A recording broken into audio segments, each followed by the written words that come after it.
Ça n'a pas toujours été facile entre toi et moi. Mais dis-moi au moins ce qui se passe. Là, je sais au moins ce que tu me reproches. Maintenant, la dernière fois, qu'est-ce qu'elle nous a dit? Qu'elle n'avait pas de problème, non? Et qu'est-ce qu'on voit aujourd'hui? Avant d'analyser l'épisode 2ci, installez-vous bien d'abord. Joyeux Noël, j'espère que vous allez toutes et tous bien. Bon retour sur Horizon TV, moi c'est Martha et sur cette chaîne on fait de la valorisation et la promotion du cinéma et des acteurs africains. Si c'est quelque chose qui te parle, n'hésite pas à t'abonner et activer la petite cloche de notification, à liker cette vidéo pour qu'elle ait plus de référencement sur YouTube.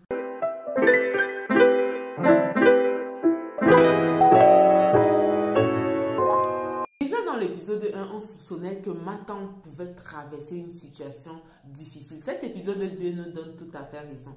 Ça se voit que dans son couple, son mari Roger et elle, ça ne va pas du tout. Roger est fermé au dialogue, il ne veut rien entendre et Matan, malgré tous ses efforts, n'arrive pas à faire avancer les choses, à faire parler son mari pour enfin comprendre ce qui ne va pas afin de trouver une solution. La seule hypothèse qui lui restait donc, c'était d'aller voir sa belle-mère. C'est ce qu'elle a fait. Et une fois qu'elle arrive chez sa belle-mère et qu'elle discute, on le sait très bien. Quand le problème arrive déjà au niveau de la belle-mère en pays Bamileke, cela veut dire que le problème est assez grave.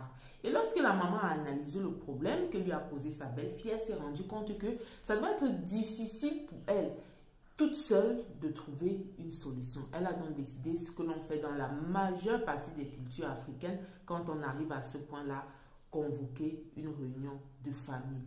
Une chose importante à noter, c'est que la famille africaine en pays Bamileke, surtout la famille, est très importante. Lorsqu'un problème est sérieux, on convoque les familles, la famille de l'homme et la famille de la femme, et les deux concernés pour essayer de trouver une solution.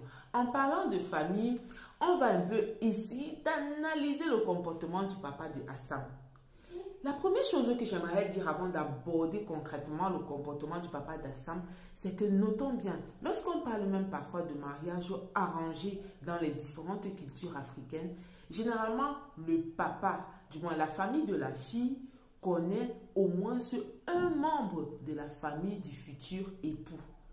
Le mariage arrangé ne se fait presque jamais entre la famille de la femme et un inconnu quelconque au nom du seul argent. Non, c'est difficile. Ce sont des cas extrêmement rares. Et on voit ici que le papa d'Assam entre dans ce cas extrêmement rare lorsque, ne connaissant ni d'Adam ni d'Ève, le patron de Assam, il décide quand même, au nom de l'argent, de donner sa fille en épouse à ce dernier, quitte à sacrifier une union sûre, entre guillemets, puisqu'il connaissait déjà qui était Claude et savait déjà plus ou moins ce qu'il faisait dans la vie.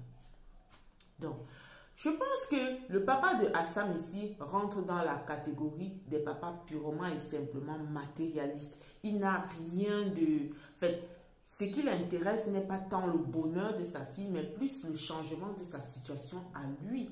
Mais on aimerait bien lui dire qu'est-ce qu'il a fait de sa vie et pourquoi est-ce qu'il n'a pas travaillé à avoir le bien-être économique qu'il aimerait atteindre grâce au mariage de sa fille. Ce qu'on aimerait bien lui dire. C'est d'ailleurs pour ça que personnellement, je n'ai pas très bien vu la scène entre Mouna et le papa d'Assam. Pourquoi? Parce qu'une fois de plus, même si le papa de ton ami t'énerve, même si la maman de ton ami t'énerve, même si le papa de ton ami frappe entre guillemets ton ami, tu fais comment pour te lever et aller parler comme Mouna a parlé au papa d'Assam? Sincèrement, c'est une chose que je n'ai jamais vue de toute ma vie. Et cette scène-là, je trouve qu'elle est un peu irréaliste parce que même si Mouna, dans les différents personnages, son rôle est de défendre ses amis, je pense que sur cette scène-là, ça a été un peu poussé. La seule chose qui a rendu cette scène acceptable, ça a été le fait que papa Assam s'est révolté en disant « Tu es venu t'associer à ma femme pour m'insulter. » Parce que si il avait écouté gentiment, sagement Mouna et la conversation a été close là, c'est que quelque chose ne devrait pas aller.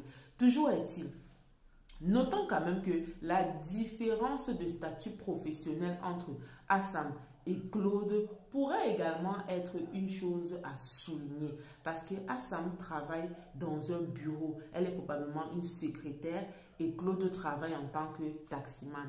Vous allez sûrement me poser la question, est-ce que si une femme a un statut au-dessus, un statut professionnel au-dessus de son fiancé, ils n'ont pas le droit de se marier? Est-ce que même si ces derniers se marient, le mariage ne pourrait pas marcher? Je répondrai bien évidemment que oui, le mariage pourrait marcher. Le problème, c'est le regard social. Le problème, c'est le regard social. Ce ne sont pas les deux conjoints. Et le regard social, comme dans le cas de Assam, peut pousser des personnes comme le père de Assam à voir uniquement le fait que Claude soit taximan et ne pas voir toutes les autres choses, comme par exemple le fait qu'il puisse respecter sa fille, comme voir par exemple le fait qu'il puisse être entrepreneur et que malgré les petites économies qu'il puisse ramener ensemble, il pourrait construire un ménage, comment je vais dire ça, un ménage solide et prospère sur le long terme. Je ne sais pas ce que vous en pensez, dites-moi en commentaire. Ça, ce n'est que mon analyse à moi. Parlons de ceci. Une autre chose qui a sincèrement attiré mon attention, c'est le fait que Claude a zaï, comme on dit en Côte d'Ivoire. Je pense que Claude a zaï. Pourquoi est-ce qu'il a fallu que le patron d'Assam arrive avec son neveu pour prendre Assam en mariage, pour que Claude se décide enfin d'aller chez Assam avec son oncle? Et comme Assam l'a dit la dernière fois, s'il avait avancé le mariage depuis, elle aurait pu être enceinte puisqu'elle se serait mariée depuis. Dans la même lancée, si Claude était allé depuis longtemps avec son oncle chez le papa d'Assam, peut-être on ne serait pas là. Peut-être la vraie cause n'est pas forcément le manque de moyens. Peut-être il y a autre chose qui peut pousser un homme à aller ou pas épouser sa fiancée. Peut-être il y a autre chose. Et je pense que c'est plus sur ce point-là que j'aimerais insister dans cette vidéo. Parce que c'est clair que la condition économique de Claude n'a pas changé du jour au lendemain. Vous êtes d'accord? Sa condition n'a pas changé du jour au lendemain. Qu'est-ce qui explique donc que du jour au lendemain, il pense qu'il puisse aller maintenant avec son oncle voir la famille de Assam pour accélérer les choses? Il a donc fallu cette petite pression-là. Dit ceci, je pense que Assam reste quand même très, très douce. Elle sait que c'est une situation difficile pour son fiancé et elle essaie tant bien que mal de continuer à être la personne qu'elle a toujours été. Et c'est un couple que j'aime vraiment parce que ce soit Claude, que ce soit Assam, ça se voit qu'ils s'aiment bien tous les deux.